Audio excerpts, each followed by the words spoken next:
Welcome to another episode of the Sit Down with Ty.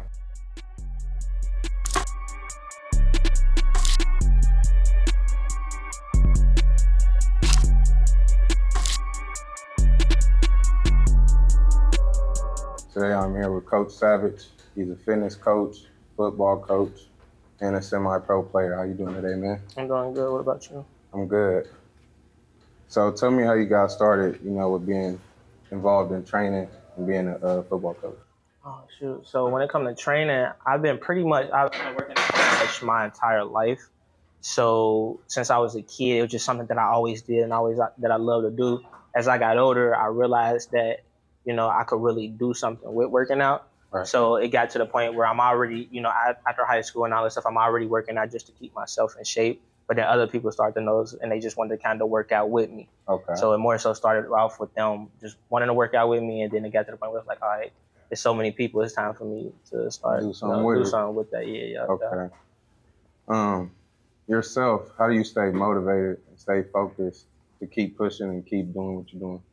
I would say that my boys, my players, my nephew, my godson, my bonus sons, my players in general, they keep me motivated just because I see so much potential in them. So it's like it just gives me more of a reason to keep going. Keep going You feel harder.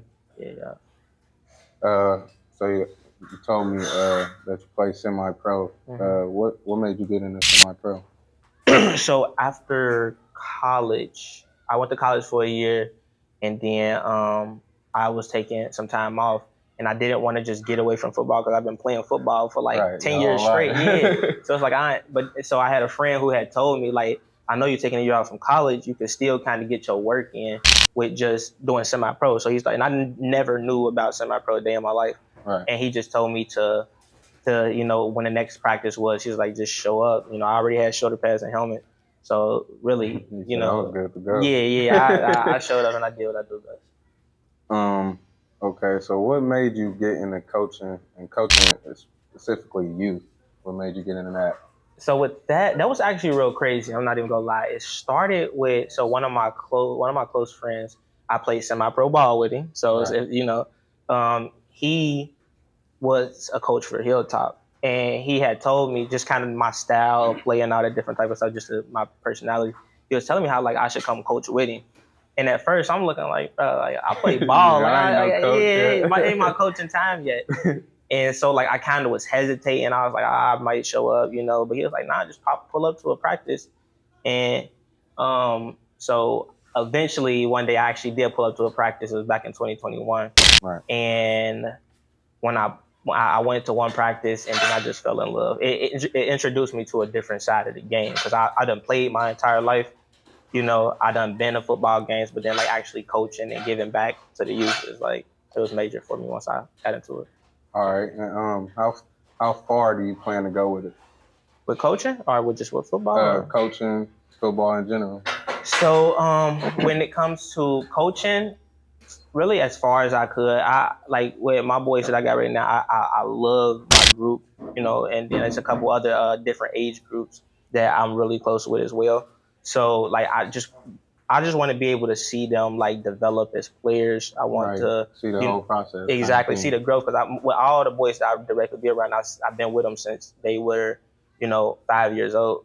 So most of them I got some that's 8, some that's 7, my age group, and then my nephew age group, they with the 6s. So my nephew, I've been with him my entire life. I literally got videos of him doing sit-ups and workouts when he was a baby. You feel me? Yeah. So just seeing that them from when he was a week old to today doing actual workouts is completely different. In the next 5 to 10 years, where do you see yourself? Whether it's coaching, playing, being a mentor, being a trainer, where do you see yourself? Definitely opening up my own gym. And having my own elite fitness club. It's gonna start with the youth. It's gonna start with the youth. So having my own club, and it's gonna be basically a gym. Coaching, like I said, I mainly want to just watch my boys get older and really, develop all those different types of things. So that's coaching. And as a player, I don't really care to go to the NFL or anything like that. I got an opportunity to play indoor football, and get paid for that. But NFL, the way the direction the NFL is going in, I got a kind of an old school style of play. So the way I hit and things like that, I'd be fine too much to even try to be in that game. And what would you say would be a downside of training, if any? It'd be hot in this gym. You was just saying it's 90 degrees. I put that on 90, so I turn it to the trenches though. So it's a whole different workout. Having to do a workout in the middle of the heat, where like different type of atmosphere. Exactly. So that's probably the only downside. But I think I used to it. What is one goal that you want to accomplish in 2023? Oh no, me and the Trench Boys, we're going back-to-back Super Bowl champions. We won Super Bowl last year. Okay. Coming back this year, we on the back-to-back tour. Hilltop, right? The Hilltop, yeah. So my age group, it's called Hilltop Hawks, but my age group, we got like team identity names. Mm-hmm. So ours is Hilltop Hawks, but our group is we the Trench Boys. Okay. So yeah, we running that back-to-back, and we on a tour right now. So. Okay, and where was the championship at? We played at Withrow last year, and we won in the Super Bowl at Withrow. Who did y'all end up beating?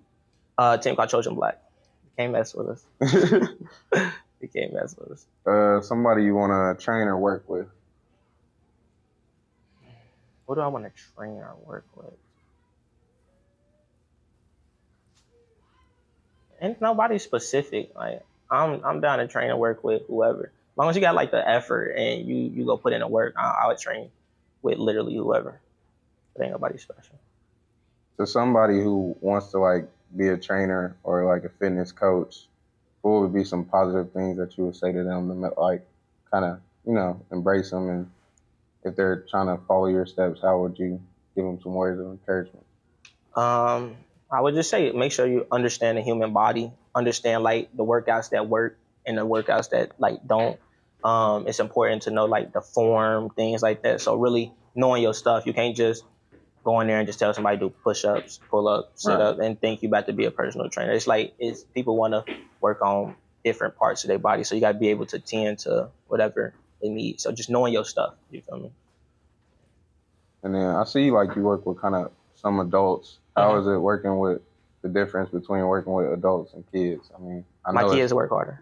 For real? They work harder. The adults, the adults, they do their own stuff. They get lit on the weekends. So it's harder for them. And then try to work out. The kids, they because children's body adapt way faster than adults. So like the heat when they first got in the gym for the first maybe week, the heat was really a problem for them.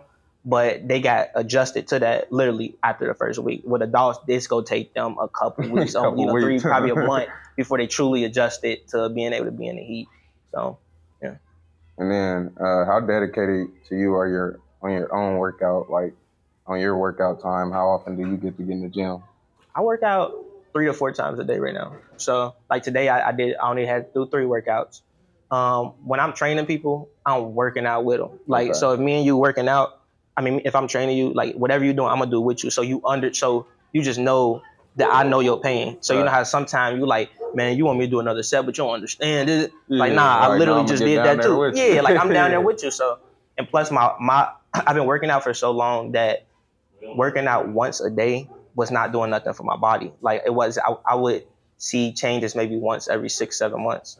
So it's like, that's too slow for me. So I had to really shock my body that I took 7 months off. And then came back and I started working out 3 times a day. So that was something my body wasn't used to. My body was uncomfortable, but I started seeing changes in like 2-3 weeks and things like that. So yeah, I just had to do something different. All right. Well, I definitely appreciate you for the time today. Well, I appreciate you, taking the time out to come talk to me. All right.